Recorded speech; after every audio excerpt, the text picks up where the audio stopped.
Hello everyone, कैसे हो आप सारे लोग? जल्दी से बता दो आज हम यहाँ पे क्या करने वाले हैं। आज हम करने वाले हैं ये कि जो आपका पॉलिटिकल साइंस का पेपर होने वाला है दिसंबर में, तो लास्ट मंथ आपकी क्या स्ट्रैटेजी होनी चाहिए, आपको कैसे पढ़ना चाहिए, उसके बारे में डिस्कशन करने वाले हैं।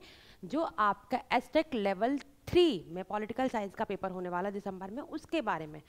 देखो, लास्ट मंथ स्ट्रैटेजी क्या होनी चाहिए वो आपसे बेहतर कोई नहीं जान सकता, क्योंकि आपने करी है पूरे टाइम पढ़ाई। तो आपकी स्ट्रैटेजी लास्ट मंथ कैसे क्या होगी, आपको कैसे क्या पढ़ना है, किस किस टॉपिक्स को कितना कवर करना है, वो आपका है। ठीक है, अगर आपने अपनी पहले से कोई स्ट्रैटेजी बना रखी है या आपकी कोई पहले से प्लानिंग है, तो मेरी रिक्वेस्ट है आप हमेशा अपनी ही प्लानिंग को फॉलो करना, क्योंकि आपसे अच्छी कोई स्ट्रैटेजी आपके बारे में नहीं बता सकता, चाहे वो मैं हूँ या कोई हो। तो ऐसा नहीं है कि किसी यूट्यूब पे लास्ट मोमेंट में जाना है और देखना है भाई कि कैसे हमें पढ़ना है लास्ट मंथ में, तो उठा के देख लो। पर अगर आपने अपने अकॉर्डिंग कोई स्ट्रैटेजी बना रखी है, तो आपसे अच्छी स्ट्रैटेजी कोई नहीं बना सकता आपके बारे में। ठीक है, तो आपको पता होगा कि कौन सा टॉपिक आपका बहुत वीक है, कौन सा टॉपिक है जो आपका बहुत स्ट्रांग है, जो आपका जनरल पेपर 90 मार्क्स का आता है वो आपका कितना स्ट्रांग है, सब्जेक्ट स्पेसिफिक पेपर में आपकी कितनी अच्छी कमांड है, वो आपसे बेहतर कोई नहीं जानता है। बट फिर भी मैं, अगर आप लोगों ने नहीं बनाई है तो आप देख सकते हैं, फिर मैं थोड़ी सी आपकी हेल्प करूंगी कि लास्ट मोमेंट में, लास्ट मंथ में आप कैसे अपनी पढ़ाई को और अच्छे से कर सकते हो। ठीक है, क्योंकि रिवीजन आपको पता है, रिवीजन आपके लिए की होती है। लास्ट मंथ में आप कितना भी पढ़ लो, आपको क्या करना है, उसी चीज़ों को बार बार रिवाइज करना है और कोशिश करना है कि हमें कोई भी नया चीज़ ना पढ़नी पड़े, कि कोई भी नई चीज़ ना पढ़ो। क्योंकि देखो, अगर होता क्या है, अगर आपसे बोला जाए कि आपका ये टॉपिक छूट गया, फिर आपको लगेगा नहीं ये मेरा टॉपिक छूट गया है और मुझे इसे दोबारा से पढ़ना है। बट आप ये भूल जा रहे हैं कि आपके पास सिर्फ मंथ बचा हुआ है, 1 मंथ बचा हुआ है, जिसमें आपको अपना जो पहले से पढ़ रखा है उसे बहुत अच्छे से क्या करना है, रिवाइज करना है। ठीक है, और अगर लगता है कि कोई टॉपिक बहुत इंपॉर्टेंट है जहाँ से क्वेश्चन आपके एग्जाम में आ रहे हैं हर साल में, तो अभी भी आपका 30 डेज है, तो आप ऐसे कर सकते हो कि उसे 1 आवर या फिर आधे आधे घंटे दे सकते हो। बट पूरा फोकस ही नए टॉपिक पे नहीं देना है। आपका जब पूरा फोकस होना चाहिए वो किस पे होना चाहिए, वो होना चाहिए आपके रिवीजन पे। तो आज हम क्या करने वाले हैं, आज हम करने वाले हैं एब्स्ट्रैक्ट लेवल 3 में पॉलिटिकल साइंस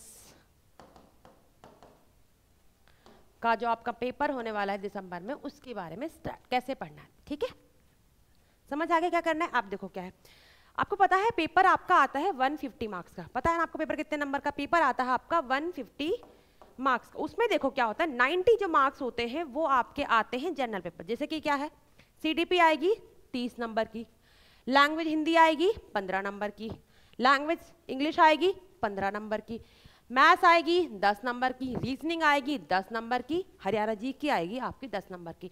ये टोटल मिला के होता है आपका 90 मार्क्स।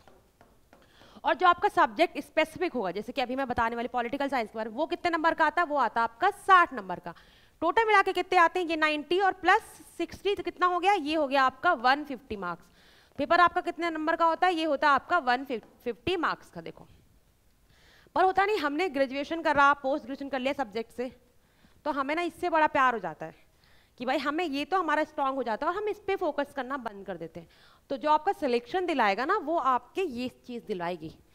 ठीक है, आपको क्या करना है, लास्ट मंथ में जितना हो सके आपको इनकी प्रैक्टिस भी करनी है। देखो, रीजनिंग आपकी 10 नंबर की आती है, रीजनिंग आपकी ईजी होती है, रीजनिंग आपकी इजी होती है। जो पेपर अभी आपके हो चुके हैं या पहले आपके पीवाईक्यूज हुए हैं, प्रीवियस ईयर पेपर हुए हैं, उनमें जो भी क्वेश्चन आपके रीजनिंग के आए हैं, जो भी क्वेश्चन आपके मैथ्स के आए हैं, आपको क्या करना है, उनकी प्रैक्टिस करनी है कि यहाँ से अगर आपके 10 और 10-20 नंबर हैं, इनमें से आपके 15 नंबर आ जाए। देखो कि हर किसी की मैथ्स अच्छी नहीं होती, 8 साइड के बच्चों की मैथ्स अच्छी नहीं होती, पर रीजनिंग थोड़ी इंटरेस्टिंग सब्जेक्ट होता है, रीजनिंग आप कर सकते हो, है ना। तो आपको क्या करना है, जितने भी पहले के पेपर आए हैं 2022 के, 23 के, या फिर इससे पहले के कोई पेपर आए हैं, या फिर अभी जो पेपर कराए जहाँ पे रीजनिंग पूछी गई है, तो आपको क्या करना है, वहां से पीवाईक्यूज की रीजनिंग की प्रैक्टिस करनी है।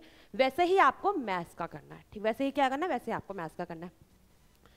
इंग्लिश लैंग्वेज और हिंदी लैंग्वेज को देखो 15-15 मार्क्स की आ रही, हिंदी लैंग्वेज भी और आपकी इंग्लिश लैंग्वेज भी, तो आपको ये भी अच्छे से रखना है तैयार।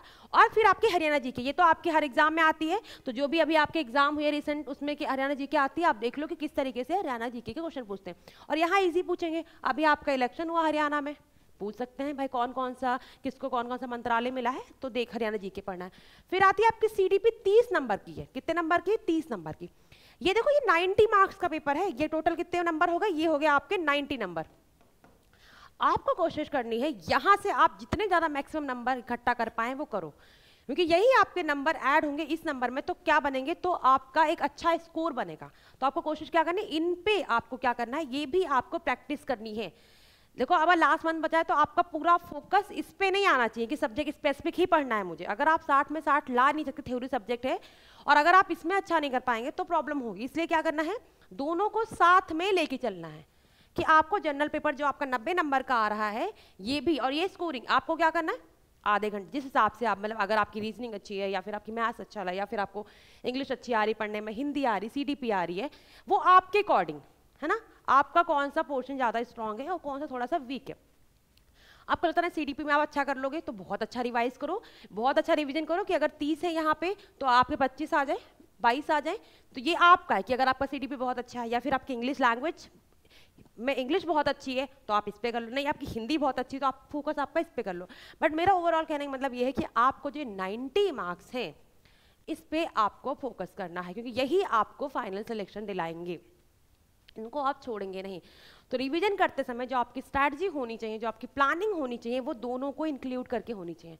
ऐसा बिल्कुल नहीं है कि आपको सिर्फ स्पेसिफिक सब्जेक्ट पढ़ना है, आपको ये भी अच्छे से पढ़ना है, ठीक है। तो आप टाइम निकाल लो कि हाँ भाई मुझे आधे घंटे रीजनिंग देना है, आधे घंटे मैथ्स देना है, आधे घंटे सीडीपी, वो आपके ऊपर है कि आप किस सब्जेक्ट को कितना टाइम देना चाहते हैं। देखो वो आपकी स्ट्रैटेजी होगी, आपसे बेहतर कोई नहीं जानता होगा कि इनमें से आपके सब्जेक्ट कौन से हैं जो आपके बहुत स्ट्रॉन्ग है। और मैं आपसे फिर से बोल रही हूँ कि आपसे अच्छी स्ट्रैटेजी कोई बना ही नहीं सकता, क्योंकि आपको जो पता है ना वो किसी को नहीं पता है आपके बारे में, ठीक है। तो आपको इन पे भी अच्छे से तैयार करना है, वो आप देख लेना। मेरा कहने मतलब कि आपको इनमें जितने भी सब्जेक्ट दिए हैं 1 2 3 4 5 6, इनमें से आपको आधे आधे घंटे या 20 मिनट या 25 मिनट आपको हर सब्जेक्ट को देना है। मतलब क्या है कि आपको हर एक सब्जेक्ट को देना है। मतलब कहने का मतलब ये है कि यहाँ पे आपके 6 सब्जेक्ट दिए हुए हैं, तो चाहे आप एक सब्जेक्ट को 20 मिनट दो, 25 मिनट दो, बट हर दिन आपको क्या देना है, हर दिन आपको हर सब्जेक्ट को 20-25 मिनट देने ही देने हैं। ऐसे करके आप अगर इन पे 2 घंटे भी दे दिया, 3 घंटे, और आप ये डेली देंगे तो क्या होगा, ये भी आपका साथ में क्या होता रहेगा, चलता रहेगा। तो आपको हर सब्जेक्ट को 30 मिनट 40 मिनट जो आपको लगता है टाइम के अकॉर्डिंग वो आपको देना है यहाँ पे। और यहाँ पे घंटे मत देखो, आपका पेपर है, आपको 15 घंटे पढ़ना पड़े 15 घंटे पढ़ो, 14 घंटे पढ़ने पड़े 14 घंटे पढ़ो, ठीक है। तो 14 घंटे में 5 घंटे आप 4 घंटे इनको दे दो, 10 घंटे आप इसको दे दो। वैसे ये तो आपका स्ट्रांग होता ही है बिकॉज हमने पीजी कर रखा होता है इससे। बाकी 5 घंटे आप यहाँ दे दो तो 9 घंटे यहाँ दे दो, वो आप अपने हिसाब से। बट इन पे भी आपको क्या करना है, फोकस करना है, बिकॉज यही सब्जेक्ट आपको क्या दिलाने वाले हैं, सिलेक्शन दिलाने वाले हैं। अब हम आते हैं इस पे सब्जेक्ट स्पेसिफिक पेपर पे जो है हमारा पॉलिटिकल साइंस। देखो इसके लिए आप कर क्या सकते हो, अभी हम देखते हैं। देखो ये क्या है, इसमें आप क्या कर सकते हो, इसमें देखो करते क्या है, ये देखो बड़े बड़े टॉपिक्स, या तो आप टॉपिक वाइज रिवाइज कर सकते हो कि हाँ मुझे टॉपिक वाइज रिवाइज करना है, या तो क्या है, देखो क्या है, एक तो पॉलिटिकल थ्योरी होती है, आपको पॉलिटिकल थ्योरीज को बहुत अच्छे से पढ़ना है। एक थिंकर होते हैं, आपको उनको बहुत अच्छे से पढ़ना है। आपको कंपैरेटिव पॉलिटी है आपके सिलेबस में, वो पढ़ना है। साथ में इंडियन पॉलिटी जो है उससे अगर आपके एग्जाम में क्वेश्चन आए, वो क्वेश्चन आपके गलत नहीं होने चाहिए, ठीक है। और आपका इंटरनेशनल पॉलिटी, ये क्या है, ये मेजर बड़े बड़े आपके क्या है टॉपिक्स हैं, ये आपको बहुत अच्छे से पढ़ना है। देखो पढ़ोगे कैसे, एक तो होते हैं आपके पास दो, देखो क्या कैसे पढ़ना है, ये मैं दोनों के लिए बता रही हूँ। जनरल पेपर वालों के लिए भी देखो, पेपर तो आपका एक ही साथ होता है, बट मैं जनरल इसलिए बोल रहा हूँ कि वो 90 मार्क्स आपके जनरल पेपर की तरह ही होते हैं, 60 मार्क्स पेपर एक ही होता है आपका। कैसे पढ़ना है उसका देखो क्या है, या तो आपके पास दोनों के लिए, चाहे वो 90 मार्क्स के लिए हो चाहे 60 मार्क्स, दोनों के लिए बता रही हूँ, या तो आपके पास क्या होगा, आपके पास खुद के सेल्फ बने नोट होंगे, सेल्फ नोट होंगे कि आपने कहीं से पढ़ाई की होगी तो वहाँ पे आपने खुद से नोट्स बनाए होंगे ना खुद से नोट्स, या तो आपके पास सेल्फ नोट्स होंगे, या तो क्या होंगे, या तो आपके पास कोई बुक्स होगी और आपने बुक्स में हाईलाइट कर रखा होगा, बुक्स होगी, आप तो आपने बुक्स पढ़ी होगी, या फिर आपके पास खुद के सेल्फ नोट्स होंगे, ठीक है। बाकी आपने एनसीईआरटी पढ़ रखी होगी तो उसमें भी, इसमें आप बुक्स में ही एनसीईआरटी काउंट कर लेते हैं। एनसीईआरटी हो या फिर आपने कोई स्टैंडर्ड बुक पढ़ी हो तो बुक्स हैं जहाँ पे आपने हाईलाइट कर रखा होगा, यहाँ पे क्या आपने खुद से सेल्फ नोट्स बनाए होंगे। सेल्फ नोट्स बनाने का अच्छा तरीका, अच्छा ये होता है कि आप बहुत जल्दी से रिवाइज कर सकते हो क्योंकि आपने खुद से बनाए होते हैं। बट बुक्स में क्या है कि आपको देखना, करो आप यहाँ पे भी सकते हो। तो आपके पास दो ऑप्शन, या तो आपने खुद से नोट्स बनाए होंगे, चाहे वो CDP के हो, रीजनिंग के हो, मैथ्स के हो, इंग्लिश के हो, हिंदी के हो, या फिर आपके सब्जेक्ट स्पेसिफिक हो। या तो आपने बुक से पढ़ा होगा अभी तक, या फिर आपने खुद के नोट्स बनाए होंगे। तो आपको करना क्या है लास्ट मोमेंट में, अगर आपने खुद के नोट्स बनाए हैं तो बहुत अच्छा है, तो आप अपने नोट्स को कम से कम 2 बार रिवाइज करो लास्ट मंथ पर। 2 बार रिवाइज आप कर भी सकते हो, क्योंकि आपके पास टाइम है, आप अपने अकॉर्डिंग कर लो कि हाँ मुझे 20 दिन पहला रिवीजन खत्म करना है 20 दिन में, या फिर मुझे दूसरा रिवीजन खत्म करना 10। मैं आपको एग्जांपल बता रही हूँ, वो आप अपने डेज के हिसाब से बता देना कि आपके एग्जाम में कितने डे बाकी हुए हैं, उसके हिसाब से आप कि माना मैंने पहला रिवीजन खत्म कर दिया 20 दिन में, दूसरा रिवीजन खत्म कर दिया हमने 10 दिन में, ठीक है, ये हो गया। यही चीज आप बुक से विकास कर सकते हो कि आपको 2 बार रिवीजन करना है, तो आपने क्या किया, पहला रिवीजन आपने 20 दिन में किया और लास्ट दूसरा रिवीजन आपने कितने दिन में किया, 10 दिन में किया। और अगर आपको लगता है कोई नया टॉपिक है और बहुत इंपॉर्टेंट, वैसे तो मेरा मानना है कि अगर कोई नया टॉपिक है तो वो आपको नहीं पढ़ना है, बट अगर लगता है कि कोई नया टॉपिक है पर जो एग्जाम में पहले आया और आपसे छूट गया है और वो पढ़ना बहुत इंपॉर्टेंट, तो क्या कर सकते हो नए टॉपिक के लिए, आपको जितने भी दिन है 30 दिन, आप क्या करो उस नए टॉपिक को 1-1 घंटा, आधे घंटे देते रहो। जैसे कि आप मान लो कोई नया टॉपिक्स आया, न्यू टॉपिक्स, तो आपको क्या करना, उस नए टॉपिक्स पे आपको 1 दिन में खत्म नहीं करना है कि बैठ के खत्म करना शुरू कर दिया, तो वो तो पॉसिबल ही नहीं। तो आपको क्या करना है, आपको करना ये है कि आप उस नए टॉपिक को 1 आवर, बहुत इंपॉर्टेंट टॉपिक है तो आप क्या करोगे उसे 1 आवर या फिर 30 या 45 मिनट डेली देने लगो, और इस तरीके से 2 से कि आपका रिवीजन भी साथ चलता रहे। अगर आप सोचो 45 मिनट भी दे रहे हो या 30 मिनट भी आप एक टॉपिक को दे रहे हो, और अभी आपके पास 30-40 दिन हैं, तो क्या होगा, उतने घंटे नहीं हो जाएंगे, 20 घंटे। और कोई भी टॉपिक कितना बड़ा टॉपिक क्यों ना हो, वो 20 घंटे से 20 घंटे में तो ना जाने कितना कंप्लीट हो जाएगा सिलेबस आपका, तो यहाँ तो आपको 20 घंटे में रिवीजन भी हो जाएगा। तो ऐसा बिल्कुल नहीं है कि नया टॉपिक पढ़ना ही नहीं है। अगर आपने सब कुछ पढ़ रखा है, फिर अगर कहीं आपने देख लिया किसी नए यूट्यूब से या फिर कहीं किसी ने आपसे बोल दिया कि नहीं ये भी आपके एग्जाम में आएगा, वो गलती नहीं करनी है। जो आपके पास खुद के नोट हैं, जो आपने खुद से नोट्स बनाए हैं, वो सफिशिएंट है। जबकि बुक्स पढ़ी होगी वो भी आपके लिए सफिशिएंट है। बस इतना है कि अगर कोई नया टॉपिक है और जो आपके एग्जाम में इंपॉर्टेंट रोल प्ले करेगा और आपसे गलती से छूट गया है या फिर अभी तक आपने उसे पढ़ा नहीं है, तो उसको ऐसे घंटों में डिवाइड, मिनट्स में डिवाइड कर लो कि भाई इस टॉपिक को मुझे 30 मिनट डेली पढ़ना है या मुझे इस टॉपिक को 40 मिनट डेली पढ़ना है, ताकि एग्जाम आने से पहले पहले ये टॉपिक भी मेरा कवर हो जाए। ठीक है, ये टॉपिक भी क्या हो जाए, मेरा कवर हो जाए। आप देखो क्या करना है, तो रिवीजन 20 दिन कैसे करना है और आपका 10 दिन, ये तो आप अपने अकॉर्डिंग भी कर सकते हो। देखो ये आपका, अगर आपने पहले से प्लानिंग बना रखी है तो आप अपने अकॉर्डिंग करो, ठीक है। वो आपका हो सकता है 20 दिन पहले, 10 दिन पहले, वो आपके अकॉर्डिंग, ठीक है। अब देखो क्या बुक्स में भी ऐसे हो सकता है। रिवीजन करना कैसे है ये भी है। अगर आपको लगता है कि टॉपिक वाइज रिवाइज कर सकते हो तो टॉपिक वाइज रिवाइज कर लो कि हाँ 20 दिन में मुझे एक दिन में 2-3 टॉपिक कवर करने हैं, या 2-3 टॉपिक क्या हमें पूरी यूनिट कवर कर देनी है। जैसे पॉलिटिकल थ्योरी की पूरी यूनिट जो है वो मैं एक दिन में कवर कर दूंगा, या फिर मैं पॉलिटिकल थ्योरी की एक यूनिट में 2 दिन में कवर कर दूंगा, ऐसा। या फिर क्या, जो पॉलिटिकल थ्योरीज के अंदर जो टॉपिक्स दिए हुए इंडियन पॉलिटी के या फिर किसी चीज के, तो उसको मैं एक दिन में उठा के या एक दिन में 4 उठा के कर दूंगा। वो आपके ऊपर है कि आप यूनिट वाइज करना चाह रहे हो या टॉपिक वाइज। देखो यहाँ पे क्या आप 2 तरीके से कर सकते हो रिविजन, या तो आप टॉपिक वाइज करोगे, कैसे करोगे, टॉपिक वाइज, या क्या करोगे आप यूनिट वाइज, ठीक है। देखो वही पढ़ना है जो आपके एग्जाम के लिए इंपॉर्टेंट है, बहुत कुछ नहीं। और अभी आपको जितना हो सके माइंड को शांत रखना है। ये पढ़ना है, ये किसी ने बोल दिया ये भी आएगा वो भी आएगा, वो नहीं। आपके नोट्स आपने पढ़े हैं वो सफिशिएंट, आपने बुक्स पढ़ी है वो एनसीईआरटी पढ़ी है वो सफिशिएंट है। एनसीईआरटी तो आपको रिवाइज करके जानी लास्ट मोमेंट पे। अगर आपने देखो हाईलाइट तो आपने कर रखा होगा बुक में, अगर पढ़ी तो नहीं तो आपको एनसीईआरटी भी, बुक्स में मैंने आपको एनसीईआरटी भी लिख दी है, ठीक है। एनसीईआरटी आप देखो टॉपिक वाइज आप रिवाइज कर सकते हो, या तो आप यूनिट वाइज रिवाइज कर सकते हो। ऐसे ही आप कर सकते हो जनरल पेपर में, जैसे कि वहाँ पे आपका सीडीपी है, आप चाहो तो वहाँ पे टॉपिक वाइज उठा लो। या जैसे कि आपका रीजनिंग है तो आपको रीजनिंग में टॉपिक वाइज पढ़ने की जरूरत नहीं होगी, क्योंकि आपको 10 नंबर की रीजनिंग आती है और 10 ही नंबर की आपकी मैथ्स आती है। उसको तो क्या करो, जितना हो सके पीवाईक्यूज उठा के प्रैक्टिस करना शुरू कर दो, जितना हो पीवाईक्यू उठाओ प्रैक्टिस करना शुरू कर दो। वैसे आपका इंग्लिश हिंदी का है, प्रैक्टिस भी करो साथ में। अगर आपको लगता है कि हाँ इस टॉपिक से क्वेश्चन आपके इंग्लिश में आ रहे हैं या इस टॉपिक से आपकी हिंदी से क्वेश्चन आ रहे हैं, तो आप ऐसे रिवाइज करो। तो ये आपके ऊपर है, डिपेंड है आपके ऊपर कि आप टॉपिक वाइज रिवाइज करना चाहते हो या फिर आपका यूनिट वाइज रिवाइज, ठीक है। देखो अब मैंने बोला कैसे पढ़े, या तो आप अपने सेल्फ नोट्स आपने बना रखे हैं उससे आपको रिवाइज करना है। ऐसे बना सकते हो कि 20 दिन आप पहला रिवीजन खत्म करो, 10 दिन में दूसरा रिवीजन खत्म करो। या फिर आपने बुक्स बना होगी, आपकी एनसीईआरटी होंगी या स्टैंडर्ड बुक होंगी, वहाँ से भी आप सेम कर सकते हो। रिवीजन या तो टॉपिक वाइज कर लो या तो आप यूनिट वाइज कर लो, वो आपके ऊपर है कि आपको किस में कंफर्टेबिलिटी बनती है, कि आप किस में अपना कर रहे हो, कि हाँ टॉपिक वाइज आपके लिए आसान होगा या फिर आपका यूनिट वाइज, तो वो आपको अपने हिसाब से करना है, ठीक है।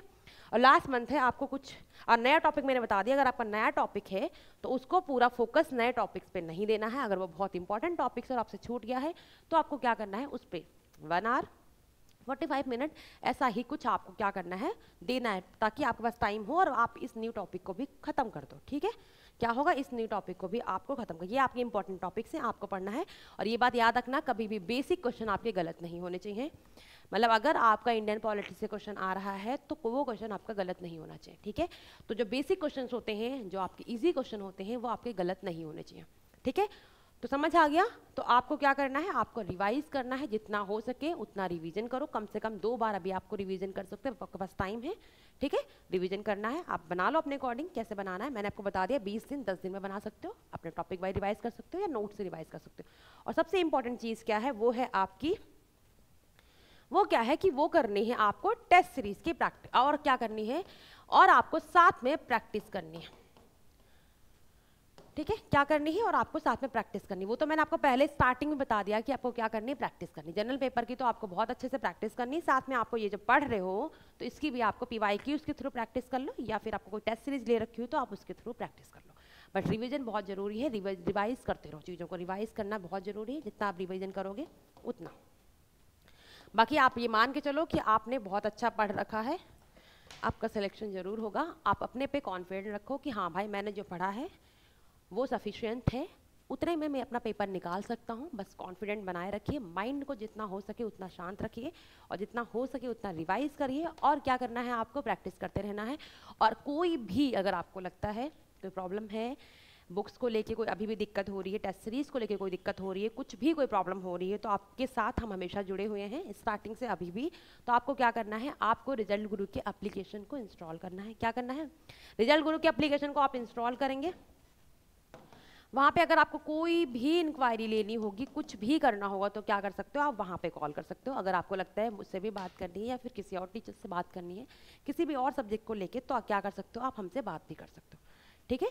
तो अगर आपको अभी भी कोई डाउट है, कुछ इंक्वायरी लेनी होगी, तो आप हमें डायरेक्ट कॉन्टैक्ट कर सकते हैं रिजल्ट गुरु के एप्लीकेशन को इंस्टॉल करके, ठीक है। तो फिर आज की हम यहीं पे ख़त्म कर रहे हैं क्लास को। आप होप सो आप लोगों को बहुत समझ आया होगा, और अपनी तैयारी बहुत अच्छे से करते रहो, अपने आप पे विश्वास रखो, माइंड को शांत रखो, और जो आपने सेल्फ नोट्स बनाए हैं, जो बुक्स पढ़ी हैं, वो सफिशिएंट है और आपकी स्ट्रैटेजी बहुत अच्छी है, ठीक है।